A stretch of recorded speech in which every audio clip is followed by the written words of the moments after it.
우리 하나님의 말씀 보겠습니다. 사무엘하 24장 10절부터 17절 말씀입니다. 우리 한 절씩 교독하도록 하겠습니다. 사무엘하 24장 10절부터 17절 말씀입니다.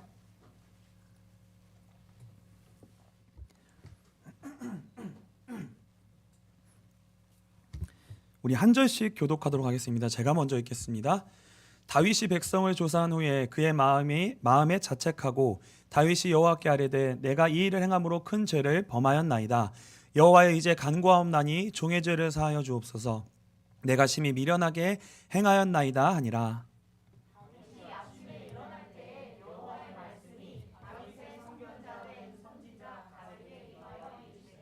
가서 다윗에게 말하기를 여호와께서 이와 같이 말씀하시기를 내가 내게 세 가지를 보이노니 너를 위하여 너는 그 중에서 하나를 택하라. 내가 그것을 내게 행하리라 하셨다 하라 하시니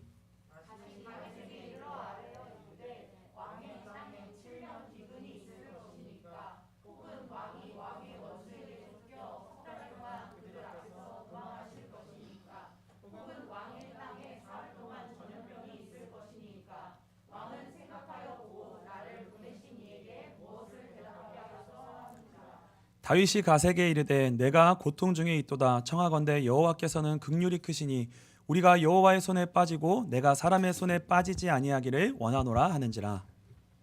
여호와께서 그 아침부터 정하신 때까지 전염병을 이스라엘에게 내리시니 단에서부터 브엘세바까지 백성의 죽은 자가 7만 명이라.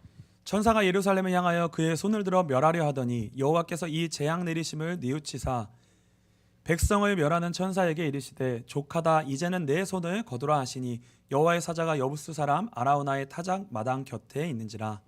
다윗이 백성을 치는 천사를 보고 곧 여호와께 아뢰어 이르되 나는 범죄하였고 악을 행하였거니와 이 양 무리는 무엇을 행하였나이까 청하건대 주의 손으로 나와 내 아버지의 집을 치소서 하니라. 아멘. 참된 왕은 누구이신가? 라는 제목으로 오늘 하나님의 말씀 나누도록 하겠습니다. 오늘은 좀 사무엘서를 좀 보려고 합니다. 이 사무엘서를 통해서 하나님이 우리에게 주시고자 하시는 말씀이 무엇인지 좀 간단하게 사무엘서 좀 전체를 잠깐 살펴볼 거예요. 그래서 그 사무엘서 중에 오늘 본문은 사무엘하 마지막 장의 내용입니다. 그래서 우리가 이제 사무엘서는요 보통 어떤 것으로 시작이 되냐면 우리가 잘 아는 한나의 이야기로 사무엘서가 시작이 돼요. 사무엘서 1장부터 2장까지에 무슨 내용이 나오냐면 한나가 아이가 없어서 자녀를 구하고 서원하는 그 장면이 나오고요. 그리고 이제 사무엘을 낳게 되는 장면이 나옵니다. 그리고 중요한 것이 나오는데 2장에 그 응답을 받고 나서 한나가 노래를 불러요. 그래서 한나의 노래가 그 2장에 나옵니다. 그래서 이제 1장과 2장이 한나의 노래로 시작하고 그리고 사무엘하 22장, 23장을 보면은 다윗의 노래로 끝이 나요. 그래서 이 사무엘서는 두 가지의 노래로 한나의 노래로 시작했다가 다윗의 노래로 끝을 맺는 그런 구조로 되어져 있어요. 근데 이제 중요한 게 뭐냐면 우리가 마지막 클라이막스를 생각할 때 다윗의 노래로 끝나면요 너무나 아름답고 피날레를 굉장히 좋게 장식하는 내용이 됩니다. 우리가 잘 아는 내용이에요. 그 다윗의 노래가 어떤 노래냐면 혹시 제가 해놨는지 모르겠네요. 22장 1절을 보시면 이렇게 돼 있어요. 여호와께서 다윗을 모든 원수의 손과 사울의 손에서 구원하신 그날에 다윗이 이 노래의 말씀으로 여호와께 아뢰어 이르되 여호와는 나의 반석이시요 나의 요새시요 나를 위하여 나를 건지시는 자시요 나의 피할 나의 반석의 하나님이시요 나의 방패시요 나의 구원의 뿌리시요 나의 높은 망대시요 그에게 피할 나의 피난처시요 나의 구원자시라 나를 폭력에서 구원하셨도다. 또 23장 1절에 보시면 또 이렇게 돼 있습니다. 이는 다윗의 마지막 말이라. 이새의 아들 다윗이 말하며 높이 세워진 자 야곱의 하나님께로부터 기름 부음 받은 자 이스라엘의 노예 잘하는 자가 말하노라. 여호와의 영이 나를 통하여 말씀하시며 그의 말씀이 내 혀에 있도다. 이스라엘의 하나님이 말씀하시며 이스라엘의 반석이 내게 이르시기를 사람을 공의로 다스리는 자 하나님을 경외함으로 다스리는 자여. 4절입니다. 그는 돋는 해 아침빛 같고 구름 없는 아침 같고 비 내리는 후에 강선으로 땅에서 우미 돋는 새 풀과 같으니라 하시도다. 그래서 읽어보시면 아실 거예요. 여러분들 지금 읽어보시면 우리가 너무 잘 아는 내용인데 다윗이 하나님을 굉장하게 찬송하고 찬양하는 내용이에요. 자신의 인생 속에 하나님이 어떻게 일하셨는가 그 영광과 찬송을요 마음껏 우리가 상상하는 그 이상으로 찬송하는 내용이 22장과 23장에 기록되어져 있어요. 그럼 우리가 생각할 때 사무엘서를 끝맺을 때 무엇으로 끝맺었으면 좋겠어요? 하나님을 이렇게 영광스럽게 찬송하고 찬양하고 하나님의 높으심과 하나님의 일하심을 찬양합니다.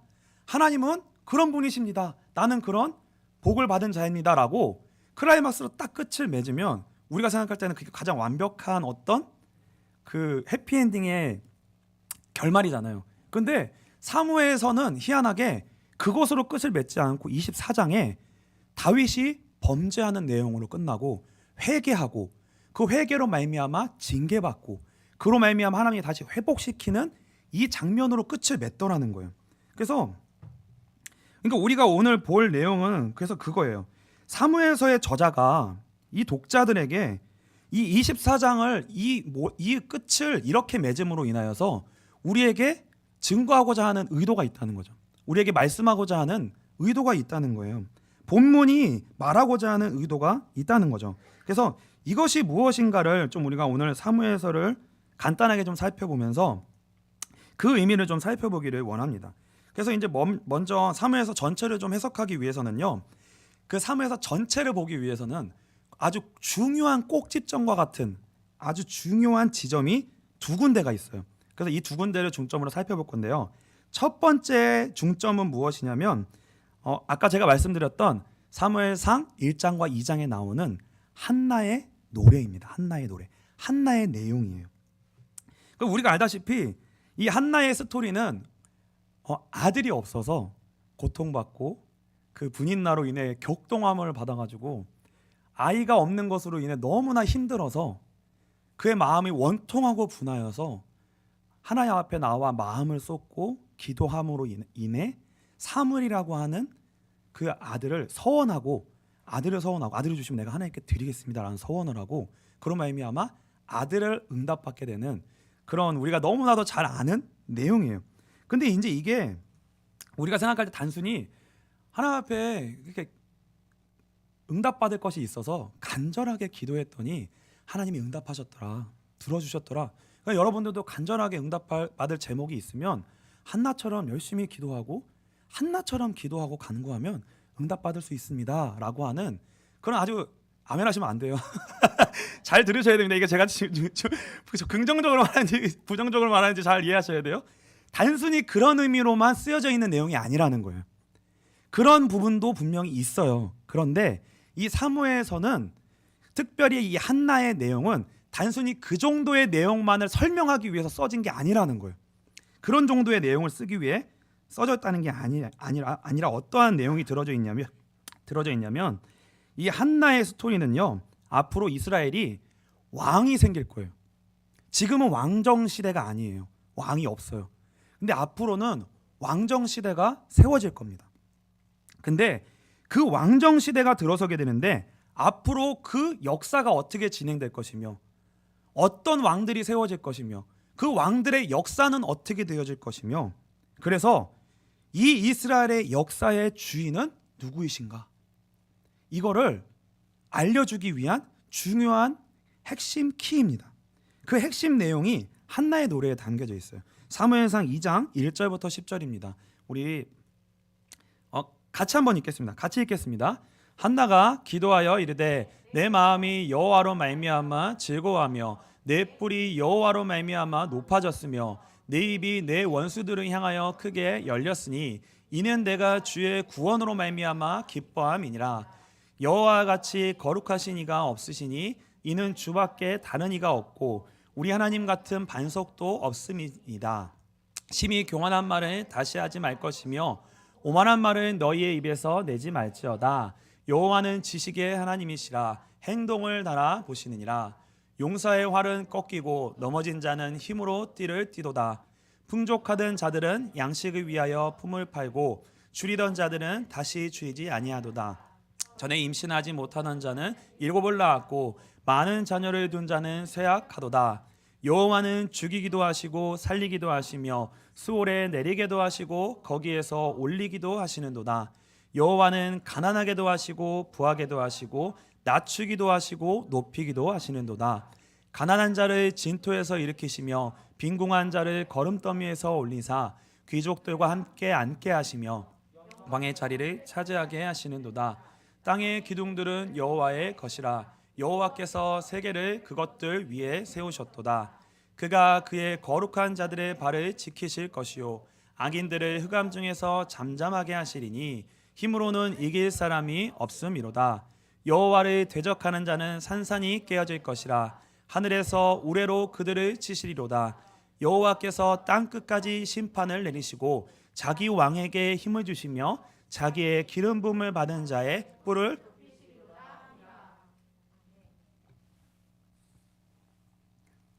보시니까 아시겠죠?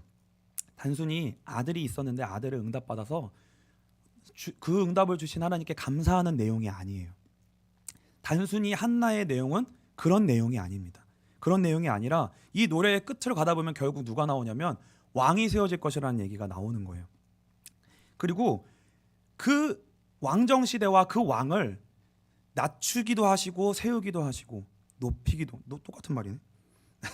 낮추기도 하시고 높이기도 하시고 부하게도 하시고 가난하게도 하시고 그 모든 생사복을 주관하시는 분이 결국 누구시라는 거예요? 하나님이시라는 거예요. 하나님이시라는 거예요. 그런데 그 하나님만이 유일한 참 왕이시라는 거예요. 근데 하나님이 어떤 자를 높이시고 어떤 자를 낮추실 것인데 그 기준이 무엇이냐, 이거를 한나가 지금 노래하고 있는 건데요. 그 기준이 무엇으로 나오냐면 이렇게 나오는 거예요. 우리가 읽었듯이 교만한 자는 하나님이 산산히 깨트리신다. 교만한 자는 하나님이 산산히 깨트리신다. 그리고 겸손한 자는 하나님이 높이신다는 거예요. 근데 이 핵심이 뭐냐면 하나님만이 나의 참 왕이십니다라고 하는 이 고백을 하는 자를 겸손하다고 하나님이 인정하시고, 내가 왕입니다라고 고백하는 사람을 교만하다라고 하나님은 말씀하시는 거예요. 그래서 한나의 기도는 뭐 열심히 하고 마음을 통해하고 뭐 어떤 방법이 이렇게 기도를 했더니 하나님이 들으셨더라의 모델이 아니라 하나님만이 나의 참 왕이십니다라는 것을 고백하고 겸손한 자로서의 모델로서 하나님이 한나를 택하신 거예요. 한나를 통하여서 그래서 뭘 보여주시는 거냐면 앞으로 이루어질 역사 속에 하나님이 어떻게 일하실 것인가, 하나님이 어떻게 어떤 자를 낮추시고 어떤 자를 높이실 것인가, 이거를 성취해 나가실 거라는 거예요. 그래서 이것이 그대로 어디에 드러나냐면요, 앞으로 나올 사무엘상 내용에 이것이 그대로 드러납니다. 우리가 이제 그걸 다 볼 수는 없는데요, 간단하게 얘기하면 사무엘상 3장부터 7장까지 누가 나오냐면 엘리와 사무엘이 나와요. 근데 하나님이 엘리의 가문은 어떻게 하시죠? 폭삭 낮추십니다. 폭삭 낮추시는 정도가 아니라 산산이 깨어집니다. 아주 산산이 부서져요. 그런데 사무엘은 어떻게 돼요? 사무엘은 하나님이 높이십니다. 사무엘은 하나님이 높이세요. 그리고 나서부터 우리가 오늘 메인으로 볼 내용들이 등장하는데 사무엘상 8장부터 15장까지는 누가 등장하냐면 초대왕 사울이 등장합니다. 초대왕 사울이 어떠한 사람이었는가 우리 한번 좀 살펴볼게요. 사무엘상 9장 16절부터 17절입니다. 제가 읽겠습니다. 내일 이맘때 내가 베냐민 땅에서 한 사람을 내게로 보내리니 너는 그에게 기름을 부어 내 백성 이스라엘의 지도자로 삼으라. 그가 내 백성을 블레셋 사람들의 손에서 구원하리라. 내 백성의 부르짖음이 내게 상달되었으므로, 아직 다 안 읽은 것 같은데요. 내게 상달되었으므로 내가 그들을 돌보았노라 하셨더니 사무엘이 사울을 볼 때 여호와께서 그에게 이르시되 보라, 이는 내가 내게 말한 사람이니 이가 내 백성을 다스리리라 하시니라. 그리고 21절입니다. 사울이 대답하여 이르되 나는 이스라엘 지파의 가장 작은 지파 베냐민 사람이 아니니이까 또 나의 가족은 베냐민 지파 모든 가족 중에 가장 미약하지 아니하니이까 당신이 어찌하여 내게 이같이 말씀하시나이까 하니. 사울의 첫 모습은 어떠했냐면요, 우리가 지금 읽은 내용의 모습을 보면 굉장히 겸손했다는 것을 알 수 있어요. 이 사울이 어떻게 등장을 하냐면요, 아버지의 심부름을 하면서 등장합니다. 그 가축을 아버지가 잃어버려요. 그 잃어버린 것을 찾으려고 아버지의 심부름을 해서 열심히 찾으려고 돌아다녀요. 보니까 얼마나 착해요. 아버지의 그 말씀을 너무나 잘 듣고 너무나 성실하게 행하는 사람으로 나와요. 근데 하루 종일 찾아다니는데 못 찾는 거예요. 못 찾으니까 어떻게 할까? 그러면서 이거를 찾느라고 내가 오랫동안 집에 못 들어가면 아버지가 걱정하시니까 아버지를 걱정시켜드리지 않기 위해서 내가 그냥 돌아가는 게 좋겠다. 그걸 못 찾아도. 그 정도로 아버지를 생각하는 마음이 있는 청년이에요. 근데 이제 종이 이렇게 얘기하는 거예요. 이 근처에 아주 유명한 선지자가 있습니다. 한번 가서 물어보면 좋을 것 같아요. 이렇게 얘기를 하니까, 그래, 근데 내가 그 선지자한테 그냥 가면 안 되잖아. 예물을 가지고 가야 되잖아. 예물을 가지고 내가 준비해서 내가 그 사람에게 가서 그 사람에게 듣고 내가 어떻게 해야 될지를 인도함 받아야 되겠다라고 얘기를 해요.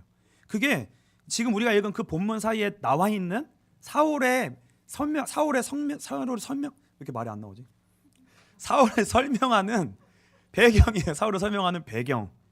그러니까 이 모든 내용을 잘 볼 때 사울의 성품이 어떠했냐, 사울이 어떤 사람이었냐, 우리가 생각하는 것 상상 이상으로 겸손한 사람이었고 효자였고, 그리고 선지자의 말을 청종하고 그의 말을 듣고 그대로 행하고자 하는 마음이 진정성이 있었던 사람이었다라는 거예요.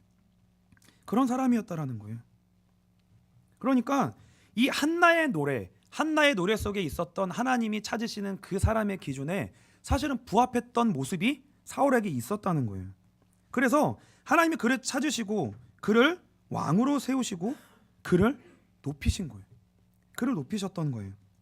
그런데 중요한 건 뭐냐면 그 이후에 사울이 결정적인 죄를 2번 범합니다. 사무엘상 13장 8절부터 14절이에요.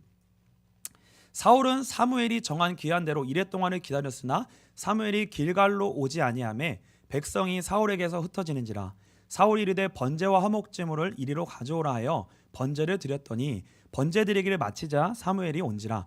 사울이 나가 맞으며 문안하매 사무엘이 이르되 왕이 행하신 것이 무엇이냐 하니 사울이 이르되 백성은 내게서 흩어지고 당신은 정한 날 안에 오지 아니하고 블레셋 사람은 믹마스에 모였음을 내가 보았으므로 이에 내가 이르기를 블레셋 사람들이 나를 치러 길갈로 내려오겠거늘 내가 여호와께 은혜를 간구하지 못하였다 하고 부득이하여 번제를 드렸나이다 하니라. 사무엘이 사울에게 이르되 왕이 망령되이 행하였도다. 왕이 하나님 여호와께서 왕에게 내리신 명령을 지키지 아니하였도다. 그리하였더라면 여호와께서 이스라엘 위에 왕의 나라를 영원히 세우셨을 것이거늘 지금 왕의 나라가 길지 못할 것이라. 여호와께서 왕에게 명령하신 바를 왕이 지키지 아니하였으므로 여호와께서 그의 마음에 맞는 사람을 구하여 여호와께서 그를 그의 백성의 지도자로 삼으셨느니라 하고, 그리고 15장 1절부터 3절입니다. 사무엘이 사울에게 이르되 여호와께서 나를 보내어 왕에게 기름을 부어 그의 백성 이스라엘 위에 왕으로 삼으셨은즉 이제 왕은 여호와의 말씀을 들으소서. 만군의 여호와께서 이같이 말씀하시기를 아말렉이 이스라엘에게 행한 일 곧 애굽에서 나올 때에 길에서 대적한 일로 내가 그들을 벌하노니 지금 가서 아말렉을 쳐서 그들의 모든 소유를 남기지 말고 진멸하되 남녀와 소아와 젖 먹는 아이와 우양과 낙타와 나귀를 죽이라 하셨나이다 하니. 그리고 22절부터 24절입니다. 사무엘이 이르되 여호와께서 번제와 다른 제사를 그의 목소리를 청종하는 것을 좋아하심같이 좋아하시겠나이까. 순종이 제사보다 낫고 듣는 것이 수장의 기름보다 나으니 이는 거역하는 것은 점치는 죄와 같고 완고한 것은 사신 우상에게 절하는 죄와 같음이라. 왕이 여호와의 말씀을 버렸으므로 여호와께서도 왕을 버려 왕이 되지 못하게 하셨나이다 하니. 사울은 누가 봐도 겸손한 자였고 하나님의 말씀에 순종하였던 모습을 보였던 사람이었습니다. 그런데 굉장히 억울할 수 있어요. 사울의 입장에서는요. 사울이 딱 2가지의 큰 죄를 범해요. 2가지의 죄를 범합니다. 그게 첫 번째는 뭐였어요? 사무엘이 오기를 기다리지 못하고 위험 앞에서, 문제 앞에서 본인이 제사를 드린 거예요. 그게 첫 번째 죄였고, 두 번째 죄는 뭐냐면 아말렉과의 전쟁에서 하나님이 모든 것을 다 진멸하라고 명령하십니다. 그런데 남겨놔요. 진멸하지 않습니다. 남겨놔요.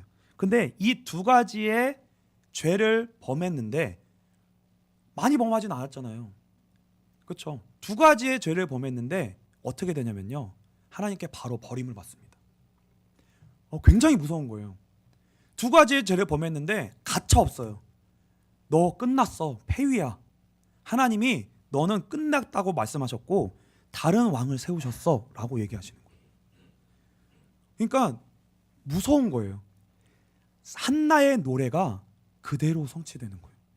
하나님이 그 한나의 노래를 통해 하나님이 이 왕정 시대를 어떻게 다스리실 것인지 그 기준이 너무나 명확한 거예요.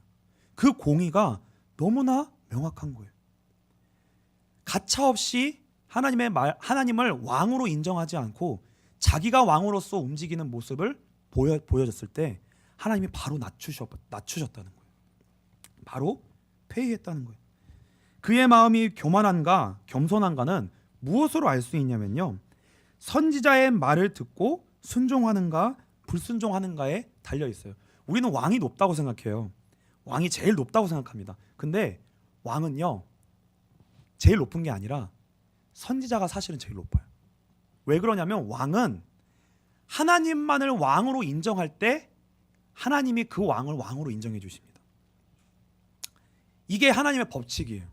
그래서 선지자를 통해 하나님이 말씀하실 때 그 말을 듣는 것이 곧 무엇이냐면, 나는 왕처럼 보이지만 실제로 나는 왕이 아닙니다. 나의 왕은 하나님이십니다 라는 것을 인정하는 게 돼요. 선지자의 말을 들을 때. 근데 이 사울은 어떻게 했냐면 선지자를 통해 하나님의 말씀이 왔잖아요. 그렇죠? 근데 그 말씀에 불순종했어요. 그 불순종한 것은 무엇을 의미하는 거예요? 나의 왕은 하나님이 아닙니다. 내가 왕입니다 라는 뜻이에요. 내가 왕입니다. 그래서 오늘 제목이 무엇이냐면 누가 참 왕인가요? 누가 참 왕인가?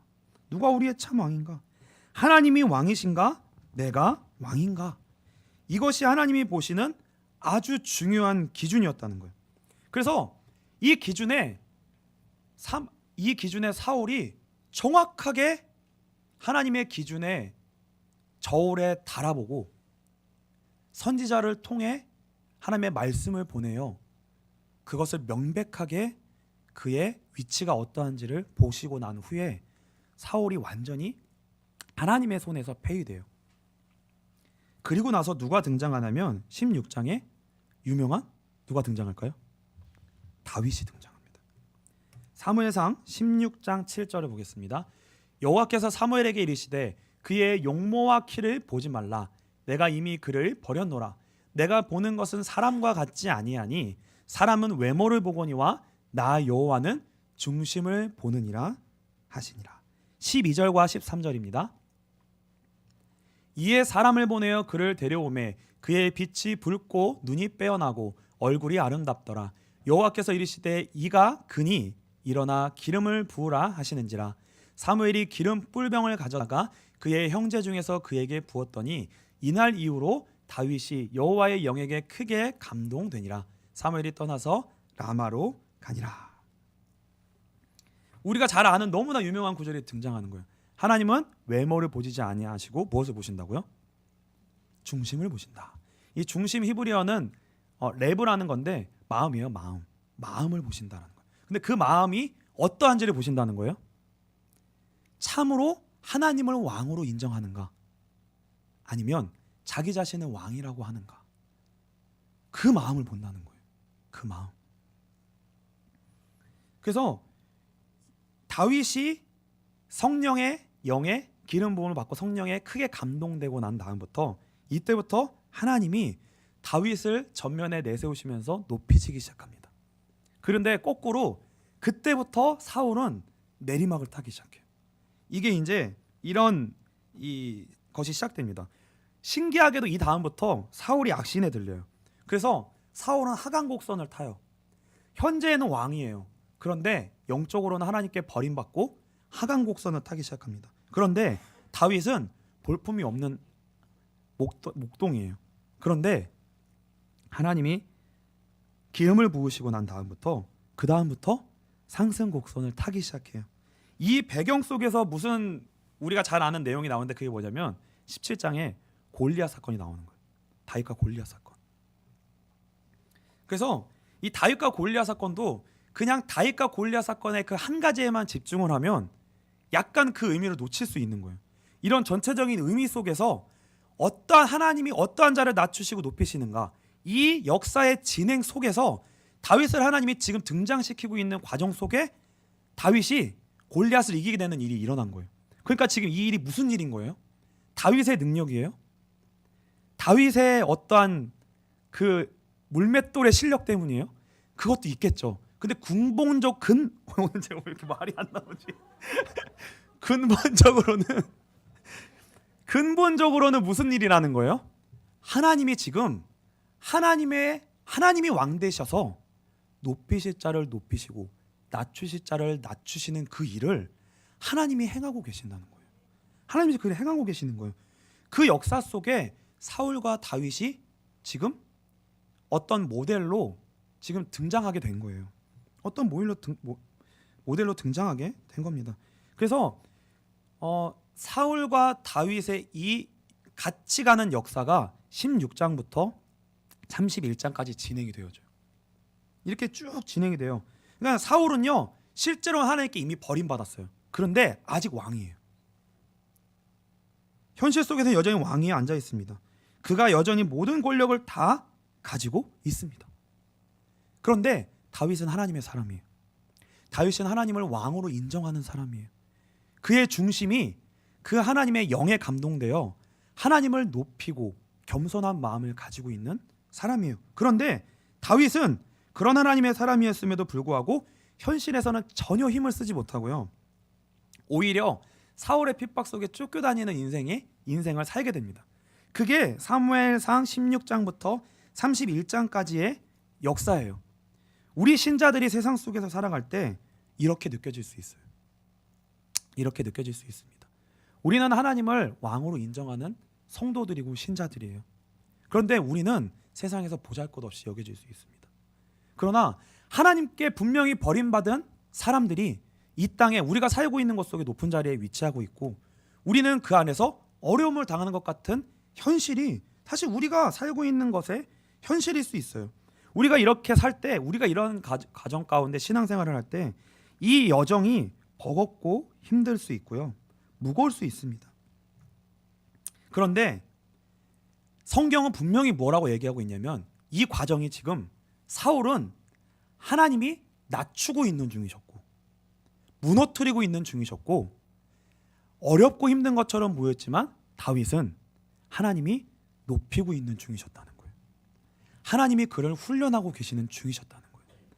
하나님의 눈은 그 다윗에게 있었다는 거예요. 이 과정이 지금 진행되고 있는 거예요. 이 두 교차가 진행되고 있다는 걸 보셔야 돼요. 사울은 내려가고 있었고 다윗은 올라가고 있는 중이에요. 이 교차가 진행되고 있었습니다. 그래서요, 여러분들이요, 지금 내가 신앙생활과 삶의 현실이 어렵고 힘들 수 있습니다. 내가 그 자리에서 예배드리고 하나님을 왕이라고 인정하는 것이 버거울 수 있어요. 그러나 그럴수록 힘들수록 더 하나님의 주권을 인정하시고 하나님의 왕되심을 신뢰하시고 마음을 더 하나님께 드릴 수 있는 우리 모든 성도님들 되시기를 주님의 이름으로 축복합니다. 이게 너무나 중요합니다. 근데 이제 제가 오늘 우리가 같이 나눌 중점적인 내용은 이거는 아니에요. 이제부터 우리가 중점적으로 볼 내용은 이 다음부터입니다. 우리가 이제 봐야 될 거는 뭐냐면, 사울도 왕이 되기 전에는 하나님을 왕으로 인정하는 겸손의 마음이 있었다는 거예요. 분명히 있었어요. 근데 이제 우리가 봐야 될 거는 뭐냐면, 그렇다면 다윗은 왕이 되기 전에는 이렇게 겸손했습니다. 다윗도 이렇게 하나님을 높였고 하나님을 인정했고 그 어려운 자리에서 계속해서 하나님이 시키시는 훈련을 받았어요. 그런데 과연 이 다윗이 왕이 된 후에 어떻게 되겠느냐는 거예요. 왕이 된 후에 어떻게 되겠느냐. 다윗이 가장 정점에 올랐을 때 다윗은 어떤 모습이었겠냐. 사라고 달랐겠느냐? 이거로 이제 좀 봐야 됩니다. 사무엘하 11장 1절로 4절입니다. 제가 읽겠습니다. 그 해가 돌아와 왕들이 출전할 때가 되매 다윗이 요압과 그에게 있는 그의 부하들과 온 이스라엘 군대를 보내니 그들이 암몬 자손을 멸하고 랍바를 에워쌌고 다윗은 예루살렘에 그대로 있더라. 저녁 때에 다윗이 그의 침상에서 일어나 왕궁 옥상에서 거닐다가 그곳에서 보니 한 여인이 목욕을 하는데 심히 아름다워 보이는지라. 다윗이 사람을 보내 그 여인을 알아보게 하였더니 그가 아뢰되 그는 엘리암의 딸이요 햇사람 우리아의 아내 밧세바가 아니니까 하니 다윗이 전령을 보내어 그 여자를 자기에게로 데려오게 하고 그 여자가 그 부정함을 깨끗하게 하였으므로 더불어 동침함에 그 여자가 자기 집으로 돌아가니라. 14절과 15절을 읽겠습니다. 아침이 되매 다윗이 편지를 써서 우리아의 손에 들려 요압에게 보내니 그 편지에 써서 이르기를 너희가 우리아를 맹렬한 싸움에 앞세워 두고 너희는 뒤로 물러가서 그로 맞아 죽게 하라 하였더라. 그 14절 15 그 편지에 다 읽은 거예요? 네. 제가 지금 상층천에 있는 몸 안에 밖에 있는지 안에 있는지 잘 모르겠네요. 왜 이러지? 다윗이 가장 정점에 있을 때 무슨 일이 벌어졌냐면 밧세바 사건이 일어난 거예요. 다윗이 가장 정점에 있었을 때 간음하는 사건이 벌어집니다. 그리고 간음만 한 것이 아니라 살인죄까지 해요. 살인죄까지. 전쟁터에 이 밧세바의 남편은 너무 충성했기 때문에 죽었어요. 다윗이 이 집으로 돌려보내려고 너 집에 가서 좀 쉬어라 그랬는데 아니 전쟁 중에 내가 어떻게 집에 갑니까? 이렇게 충직했던 이 우리아의 밧세바의 남편을 전쟁터에 내보내서 죽게 해요. 왜요? 이걸 덮으려고. 그래서 우리가 한나의 노래를 기준으로 할 때 우리가 지금 보고 있는 거 뭐예요? 하나님의 기준이잖아요. 하나님이 어떤 자를 폐위시키시고 무너뜨리시고 어떤 자를 세우시는가를 기준으로 봤을 때 사울과 다윗은 똑같이 범죄했습니다. 사울은 2번 범죄했어요. 근데 바로 가차없이 하나님이 바로 폐위했습니다. 그러면 다윗은 어떻게 될까요? 절대 용서받을 수 없는 지금 죄를 지었어요. 간음과 살인이에요. 근데 다윗은 하나님이 어떻게 하셨을까요? 사울도 회개해요. 사울도 회개하거든요. 근데 하나님은 그걸 듣지 않으세요. 그런데 다윗은 회개를 합니다. 근데 그 회개는 하나님 받아주세요. 왜 이런 일이 벌어나는가? 사무엘하 12장 13절로 15절입니다. 다윗이 나단에게 이르되 내가 여호와께 죄를 범하였노라 하매 나단이 다윗에게 말하되 여호와께서도 당신의 죄를 사하셨나니 당신이 죽지 아니하려니와 이 일로 말미암아 여호와의 원수가 크게 비방할 거리를 얻게 하였으니 당신이 낳은 아이가 반드시 죽으리다 하고 나단이 자기 집으로 돌아가니라. 그리고 사무엘상 15장 24절부터 29절입니다. 보라 사독과 그와 함께한 모든 레위 사람도 하나님의 언약궤를 메어다가 하나님의 궤를 내어놓고 아비아달도 올라와서 모든 백성이 성에서 나오기를 기다리도다. 이거 아닌 것 같은데요. 사무엘상입니다. 네, 제가 잘못 썼네요. 사무엘상 15장 24절입니다. 죄송해요. 사무엘상 15장 24절. 이거는 사울의 모습이에요. 사울이 사무엘에게 이르되 내가 범죄하였나이다. 내가 여호와의 명령과 당신의 말씀을 어긴 것은 내가 백성을 두려워하여 그들의 말을 청종하였음이니이다. 청하오니 지금 내 죄를 사하고 나와 함께 돌아가서 나로 하여금 여호와께 경배하게 하소서 하니 사무엘이 사울에게 이르되 나는 왕과 함께 돌아가지 아니하리니 이는 왕이 여호와의 말씀을 버렸으므로 여호와께서 왕을 버려 이스라엘 왕이 되지 못하게 하셨음이니이다 하고 사무엘이 가려고 돌아설 때 사울이 그의 겉옷자락을 붙잡음에 찢어진지라. 사무엘이 그에게 이르되 여호와께서 오늘 이스라엘 나라를 왕에게서 떼어 왕보다 나은 왕의 이웃에게 주셨나이다. 이스라엘의 지존자는 거짓이나 변개함이 없으시니 그는 사람이 아니시므로 결코 변개하지 않으심이니이다 하니. 너무 다르죠. 너무 달라요. 무슨 차이가 있는 걸까요? 사울과 다윗이 무슨 차이가 있는데, 똑같이 범죄했고 똑같이 회개했는데 왜 사울은 전혀 용서하지 아니하시고 변개치 아니하시고 다윗은 왜 바로 용서하시죠? 하나님이 이랬다 저랬다 하시는 건가요? 도대체 이게 무슨 일인가요? 이거를 이해하기 위해서는, 제가 사무엘서를 이해하기 위해서는 두 가지의 중요한 꼭지점이 필요하다고 했습니다. 첫 번째는 한나의 노래였어요. 근데 이거를 이해하기 위해서는 가장 중요한 두 번째 꼭지점이 필요합니다. 그거는 사무엘 하 7장 8절부터 16절에 있어요. 저 혼자 읽으니까 힘드네요. 같이 읽겠습니다. 같이 읽겠습니다. 그러므로 이제 내 종 다윗에게 이와 같이 말하라.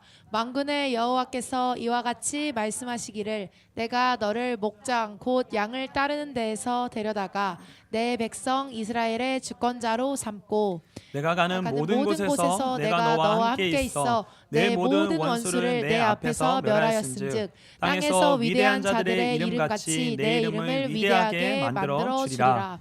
내가 또 내 백성 이스라엘을 위하여 한 곳을 정하여 그를 심고 그를 거주하게 하고 다시 옮기지 못하게 하며 악한 종류로 전과 같이 그들을 해하지 못하게 하여 전에 내가 사사에게 명령하여 내 백성 이스라엘을 다스리던 때와 같지 아니하게 하고 너를 모든 원수에게서 벗어나 편히 쉬게 하리라.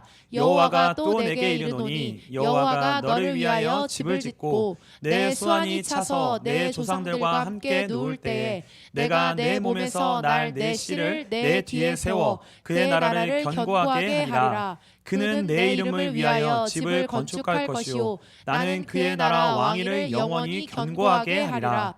나는 그에게 아버지가 되고 그는 내게 아들이 되리니 그가 만일 죄를 범하면 내가 사람의 매와 인생의 채찍으로 징계하려니와 내가 내 앞에서 물러나게 한 사울에게서 내 은총을 빼앗은 것처럼 그에게서 빼앗지는 아니하리라. 내 집과 내 나라가 내 앞에서 영원히 보존되고 내 왕위가 영원히 견고하리라 하셨다 하라. 이 내용을 무엇이라고 얘기하냐면요, 다윗 언약이라고 얘기합니다. 사울과 다윗의 차이점은 무엇이냐면 다윗에게는 하나님 이 다윗 언약을 주신 거예요. 우리가 방금 읽은 거에서도 알 수 있듯이 이 다윗 언약은요, 한나의 노래와 성격이 정반대의 노래예요. 쉽게 말하면 한나의 노래는 어떤 성격을 가지고 있냐면요, 사람이 어떻게 하냐에 따라 하나님이 낮추기도 하시고 높이기도 하시는 것처럼 보이는, 사람이 어떻게 해야 한다는 사람에게 조건성을 둔 약속입니다. 사람에게 조건을 둔 약속이에요. 그래서 사람이 어떻게 하냐에 따라 달라지는 거예요. 그런 것처럼 보여져요. 그런데 방금 읽은 다윗에게 주신 이 다윗 언약은요, 어떠한 성격을 가지고 있냐면 무조건성입니다. 사람에게 조건을 두지 아니하는 언약이에요. 그 말은 무엇이에요? 사람이 잘해도 잘하는 것 아니고 못하는 것, 이것으로 인해 하나님의 약속이 성취가 안 되거나 그런 일이 끊어지거나 하는 일이 없다는 거예요. 그래서 다윗 언약은 무조건적인 성격이 완전 극대화된 언약이에요. 이걸 다른 말로 뭐라고 하냐면 은혜라고 합니다. 이걸 다른 말로 은혜라고 해요. 사울과 다윗의 차이점이 무엇이냐면 다윗에게는 하나님이 이 은혜를 주신 거예요. 이 은혜를 주신 거예요. 신약으로 말하면 뭘까요? 십자가의 은혜입니다. 십자가의 은혜. 십자가의 은혜가 다윗 위에 있었던 거예요. 다윗 위에 있었던 거예요. 그래서 이것은 사람의 조건에, 사람의 어떠함에 근거를 둔 언약이 아니라 하나님의 성품에 근거를 둔 언약입니다. 하나님의 하나님 되심에 근거한 언약이에요. 그래서 영원한 은혜입니다. 그래서 우리가 이 다윗 언약을 읽어봤듯이 그 핵심적인 특징이 뭐냐면 영원하다는 거예요. 영원하다. 내가 이 다윗 언약이 어떻게 주어진 거냐면요, 다윗이 내가 하나님을 위해 성전을 짓겠습니다 이렇게 얘기해요. 그러니까 야, 네가 무슨 나를 위해서 성전을 짓냐? 사람은 나를 위해서 뭘 할 수 없어. 그러니까 내가 너를 위해서 집을 지어줄게. 내가 너를 위해서 일해줄게. 이 약속이에요. 내가 너의 집을 견고케 하고 너의 왕을 견고케 하고 왕위를 견고케 하고 너의 나라를 내가 영원히 세워줄게. 절대로 흔들리지 않게 해줄게. 그러면서 주신 약속이 뭐냐면 절대 패배하지 않게 해줄게. 계속 승리하게 해줄게. 이게 첫 번째 내용이에요. 두 번째 내용은 뭐예요? 너가 혹시 범죄했다 할지라도 내가 너를 사울처럼 버리지 않을게. 징계는 할지언정 용서해 줄게. 그리고 네가 잘못한 것으로 인해 이 영원한 언약이 끊어지지 않게 할게. 긍휼함이 있을 거라는 거예요. 긍휼함이 있을 거라는 거예요. 이게 이 다윗 언약의 영원한 다윗에게 주신 은혜의 내용이거든요. 그래서 이제 정리를 할 겁니다. 정리를 해보면요, 사울과 다윗 자체는 두 사람은 똑같은 사람이에요. 똑같은 사람입니다. 한나의 노래를 기준으로 하면은요, 둘 다 똑같이 하나님 앞에서 폐위되고 죽는 것이 마땅한 사람이에요. 아주 마땅한 사람입니다. 그리고요, 그들은 실제적으로 그들의 노력과 힘과 열심으로 하나님 앞에 겸손하게 할 수 없는 사람들이에요. 그러니까 다 죽는 게 마땅한 거예요. 왜요? 하나님의 기준에 그 겸손을 할 수 없는 자들이기 때문에. 그래서 그것을 보여주는 게 무엇이냐면 다윗이 노래할 수 있었던 이유. 다윗이 사무엘하 22장과 23장에 하나님을 찬양하고 노래할 수밖에 없었던 그 이유는 다윗에게 있지 않았다는 것을 분명하게 보여줄 수 있는 게 뭐냐면 바로 오늘 우리가 읽은 사무엘하 24장의 본문입니다. 다윗이 여전히 범죄하는 모습을 보여주는 거예요. 그래서 이 사무엘하 21장부터 24장이 이 사무엘서 전체 구조에서는 결론에 해당합니다. 결론. 근데 이제 보시면 다윗의 노래가 22장과 23장에 있다고 했죠. 근데 이거를 감싸고 있는 게 21장과 24장이잖아요. 근데 이 내용에 무엇이 들어져 있냐면 21장에는 사울이 범죄한 내용이 나오고 24장에는 다윗이 범죄한 내용이 나옵니다. 21장을 한번 볼게요. 사무엘하 21장 제가 안 해놨나요?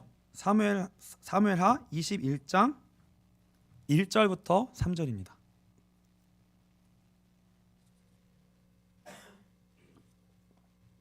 다윗의 시대에 해를 거듭하여 3년 기근이 있으므로 다윗이 여호와 앞에 간구하매 여호와께서 이르시되 이는 사울과 피를 흘린 그의 집으로 말미암음이니 그가 기브온 사람을 죽였음이니라 하시니라. 기브온 사람은 이스라엘 족속이 아니요 그들은 아모리 사람 중에서 남은 자라. 이스라엘 족속들이 전에 그들에게 맹세하였거늘 사울이 이스라엘과 유다 족속을 위하여 열심히 있으므로 그들을 죽이고자 하였더라. 이에 왕이 기브온 사람을 불러 그들에게 물으니라. 다윗이 그들에게 묻되 내가 너희를 위하여 어떻게 하랴? 내가 어떻게 속죄하여야 너희가 여호와의 기업을 위하여 복을 빌겠느냐 하니. 이게 무슨 내용이냐면 지금 기근이 3년 동안 임했어요. 근데 이 기근이 임한 이유가 뭐냐면 사울이 왕으로 있을 때 기브온 족속을 죽인 거예요. 근데 이 기브온 족속은 어떤 사람이냐면 우리가 이 이스라엘 백성이 가나안 정복할 때 기브온 족속이 이스라엘 백성에게 항복하고 자기들이 뭐 옷도 바꿔 입고 이렇게 해가지고 우리가 항복하러 왔습니다 해가지고 그 긍휼을 입어서 이스라엘 백성의 편입된 족속이에요. 기브온 족속이 하나님의 언약 백성 안에 언약의 긍휼 안에 들어온 백성이에요. 이 백성을 사울이 자기의 정치적인 유익을 위해 죽입니다. 그러니까 하나님이 이거를 심각한 죄로 보시고 지금 3년 동안 기근이 임한 거예요. 그리고 동일하게 이제 24장에는 어떠한 일이 벌어지냐면 사무엘하 24장 1절입니다. 사무엘하 24장 1절입니다. 여호와께서 다시 이스라엘을 향하여 진노하사 그들을 치시려고 다윗을 격동시키사 가서 이스라엘과 유다의 인구를 조사하라 하신지라. 이에 왕이 그 곁에 있는 군사령관 요압에게 이르되 너는 이스라엘 모든 지파 가운데로 다니며 이제 단에서부터 브에세바까지 인구를 조사하여 백성의 수를 내게 보고하라 하니. 이게 뭐냐면요, 인구를 조사하는 거는 자신의 지금의 열매와 모든 자신의 높아짐과 역사가, 자신의 모든 능력과 권능이 자기에게 있다는 것을 확인하기 위해서 인구 조사를 한 거예요. 그러니까 다윗이 어떤 사람이라는 거예요?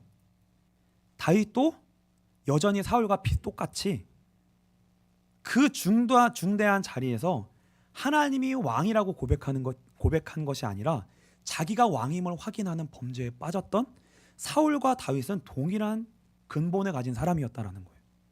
그거를 24장의 마지막으로 다윗의 모습을 그것으로 끝을 맺는 거예요. 그런데 우리가 봐야 될 거는 뭐냐면, 여전히 다윗이 그 가운데에 여전히 노래할 수 있었던 이유가 뭐였냐는 거예요. 그게 우리가 살펴봤던 다윗 언약, 바로 하나님의 은혜 때문입니다. 하나님의 은혜 때문이에요. 이거는 히브리어로 뭐라고 얘기하냐면 헤세드라고 얘기해요. 헤세드. 이거를 바울이 로마서에 얘기합니다. 로마서 4장 4절로 8절입니다. 일하는 자에게는 그 삭시 은혜로 여겨지지 아니하고 보수로 여겨지거니와 이를 아니할지라도 경건하지 아니한 자를 의롭다 하시는 이를 믿는 자에게는 그의 믿음을 의로 여기시나니 일한 것이 없이 하나님께 의로 여기심을 받는 사람의 복에 대하여 다윗이 말한 바 불법이 사함을 받고 죄가 가리워짐을 받는 사람들은 복이 있고 주께서 그 죄를 인정하지 아니하실 사람은 복이 있도다 함과 같으니라. 다윗이 노래가 터질 수밖에 없는 거예요. 다윗이 이 복음의 은혜를 경험하고 나서부터 노래가 터질 수밖에 없는 거예요. 왜요? 자기가 누구보다도 죄인이라는 걸 알기 때문에. 자기가 누구보다도 죄인이라는 걸 알기 때문에 죄인이어서 죽을 수밖에 없던 자신의 죄를 사하시고 덮으시고 자신에게 노래할 수 있도록 언약을 주신 그 하나님의 성품과 그 크심을 찬송할 수밖에 없는 거예요. 그 찬송으로 이 사무엘상이 사실은 끝을 맺고 있는 거예요. 이것이 결국 우리가 신약으로 놓으면 무엇으로 말미암는 거냐면 예수 그리스도로 말미암는 하나님의 구원의 은혜입니다. 하나님의 구원의 은혜예요. 그래서 우리가 다윗의 역사를 볼 때, 다윗의 인생을 볼 때, 다윗이 어떠한 길을 걸어왔냐면 하나님이 뭐라고 얘기하시냐면 내 마음에 합한 자라고 얘기해요. 그렇죠? 근데 이 합한 자라는 거는 다윗이 완전했다라는 얘기가 아니라 계속해서 하나님께 이 은혜를 받은 자로서, 이 은혜를 아는 자로서, 이 은혜를 받은 자만이 할 수 있는 반응으로서 하나님 앞에 서려고 계속 몸부림을 쳤다는 거예요. 그러니까 겸손, 본인의 능력으로 할 수 없었다는 거예요. 하나님이 은혜를 주셨기 때문에 겸손하려고 애를 쓸 수밖에 없고 몸부림을 칠 수밖에 없었던 자리로 다윗은 계속 나아갔던 거예요. 그것을 하나님은 마음에 합한 자라고 얘기했던 겁니다. 그리고 범죄했어요. 그러니까 가장 결정적일 때, 범죄하고 본인의 부족함이 드러났을 때에 그때 다윗은 뭐라고 고백했냐면 내가 범죄했고 하나님만이 참 왕이십니다 라고 그때 고백할 수 있었던 거예요. 그러니까 다윗은 항상 범죄했을 때 선지자가 오면 그 선지자의 말 앞에 엎드립니다. 엎드릴 수 있는 은혜가 있었던 거예요. 나단이 찾아와서 죄를 지적하고 오늘 본문에도 갓선지자가 찾아와서 하나님 앞에, 하나님이 그의 죄를 지적할 때 하나님 앞에서 마음이 깨어지고 죄를 인정하고 회개하며 하나님만이 왕이심을 고백할 수 있는 자리로 나아갈 수 있었습니다. 오늘도, 오늘 본문에도 동일한 모습으로 다윗은 발견되는 거예요. 동일한 모습으로 발견돼요. 근데 이제 마무리를 할 건데요, 이 다윗의 회개는요 자신의 죄인됨만을 고백하고 인정하는 것만으로 끝나는 것이 아니라 어떠한 자리로 나아가냐면 그 죄로 말미암은 결과로 형벌이 따라옵니다. 오늘 보시면 형벌이 따라와요. 3가지를 택해라 이래요. 근데 3가지 중에 마지막 것을 택하면서 본인이 어떻게 서냐면 그 형벌 앞에서 그것을 하나님의 징계로 받아들이고 그것을 감수하기로 하는 것까지 다윗이 나아갑니다. 그렇게 나아가요. 그래서 이 자리까지 나아가는 게요, 성경이 말하는 은혜 받은 자로서의 진정한 회개예요. 그러니까 은혜 받은 자는 이 자리까지 나아간다는 거예요. 그래서 이 자리까지 나아가는 것을 봐야 뭘 알 수 있는 거예요? 이 사람이 진짜 은혜 받았구나. 이 사람이 진짜 은혜 받은 것이 맞으니까 어디까지 가는 거예요? 절대 사울은, 은혜 받지 않은 사람은 그 끝의 자리에서 어떻게 해요? 하나님을 왕이라고 고백해야 될 자리에서 거기서 그 고백을 못하고 내가 왕이라고 고백하면서 범죄합니다. 그 자리에서. 근데 다윗은 그 자리에서 진정으로 회개하고 죄로 말미암아 하나님이 주시는 징계까지 받아들이는 자리로 들어가요. 그래서 그 자리로 들어가게 될 때 이 사람이 뭐가 확인이 되는 거예요? 아, 이 사람 진짜 은혜 받은 사람이구나. 이 사람 정말 하나님의 은혜를 아는 사람이구나. 하나님의 통치가 있는 사람이구나. 정말 십자가의 은혜를 진정으로 받은 사람이구나. 이게 어디서 드러난다는 거예요? 하나님은 우리에게 진짜 회개를 요구하시는 그 자리에서 그 모습으로 결정적일 때 하나님을 왕으로 인정하게 된다는 거예요. 그래서 결론을 맺겠습니다. 아까 이제 결론을 맺는 거예요. 다윗에게는 무엇이 있었냐면 하나님의 영원한 자비와 용서하심의 은혜가 있었습니다. 저와 여러분에게 무엇이 있어요? 십자가의 은혜가 있는 거예요. 영원한 자비하심과 용서하심의 은혜가 있는 거예요. 그런데 우리는 이 은혜를 어떻게 여기냐면 값싸게 여깁니다. 값싸게 여겨서 우리는 그 은혜가 있기에 어떻게 행동해요? 방종해요. 그 은혜가 있기에 내가 죄를 지을 수 있다라고 생각해요. 그 은혜가 있기에 하나님이 용서하실 건데, 또 용서하실 건데 라고 얘기하면서 우리는 다윗과 같은 모습의 자리로, 진정한 회개의 자리로 나아가지 못합니다. 그런데 다윗은 어떤 자리로 나아갔냐면 그에게 정말 이 은혜가 주어졌기 때문에 그는 평생 그래, 나에게는 영원한 용서가 있어, 영원한 하나님의 자비하심이 있어 라는 것을 붙들고 산 게 아니라 그 은혜가 있기 때문에 그는 어떠한 자리에 있었냐면 평생 한나의 노래의 자리에 있었다라는 거예요. 나는 죄인입니다. 나는 죄인입니다. 하나님이 나를 죄인으로 얘기하시면 저는 설 데가 없습니다. 나는 조금 더 그 앞에 설 수 있는 것이 자격이 없습니다. 그 훈련을 다윗은 평생 받았다는 거예요. 언제요? 그가 낮아졌을 때도, 그리고 그가 높아졌을 때도 계속 그 자리에 있었다라는 거예요. 그래서 여러분들이 지금 어떤 상황인지는 중요하지 않습니다. 여러분들이 지금 높아지고 있느냐, 낮아지고 있느냐 중요하지 않아요. 우리가 중요한 것은 무엇이냐면, 그리고 그동안에 회개했냐 안 했느냐도 중요하지 않아요. 그동안에 여러분에게 하나님에게 은혜가 있었냐 없었냐도 중요하지가 않고 지금이 중요하고요, 앞으로가 중요합니다. 뭐예요?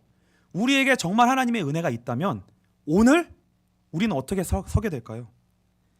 결정적인 상황에서 하나님을 왕이라고 인정하는 자리로 나아가기 위해 몸부림을 칠 수밖에 없는 거예요. 나는 죄인인데 하나님 살려주십시오, 나를 살려주십시오라고 고백하는 자리로 나아가는 거예요. 결정적인 상황에서 복음을 붙들고 하나님 앞에 엎드려 부르짖는 자리로 나아가는 거예요. 저와 여러분, 그리고 우리 빛과소금 교회가 오늘 그리고 내일 모레까지 어떤 자리로 나아가야 되냐면 한나의 노래를 기준으로 하여 예배를 드려야 됩니다. 계속 부르짖어야 돼요. 계속 낮아져야 돼요. 복음이 있으니까, 은혜가 있으니까 우리를 하나님이 축복하시겠지가 아니라 그렇기 때문에 우리는 엎드려야 된다는 거예요. 계속 엎드려야 된다는 거예요. 그러면 어떻게 되는 거예요? 하나님의 은혜가 임하는 거예요. 그러면 그 하나님의 은혜가 임하면 어떻게 돼요? 더 어느 자리로 나아가요? 은혜 받은 자가 맞으니까 더 낮은 자리로 나아가는 거예요. 더 회개하는 자리로 나아가는 거예요. 더 부르짖는 자리로 나아가는 거예요. 힘들고 어렵고 결정적일 때 내가 더 하나님의 사람으로 드러나기 위해 몸부림쳐야 되는 거예요. 빛과 소금 교회의 예배, 저와 여러분의 예배가, 오늘 예배가 그런 예배가 되기를 원하고요, 내일 예배가 그런 예배가 되기를 원하고요, 저와 여러분이 오늘 은혜 받았다가 내일 사울처럼 발견되는 것이 아니라 내일 그 자리에서도 내일 모레 그 자리에서도 다윗처럼 은혜 받은 자로 발견되시고 정말 예배자로 설 수 있게 되시는 우리 저와 여러분 빛과 소금 교회 되시기를 주님의 이름으로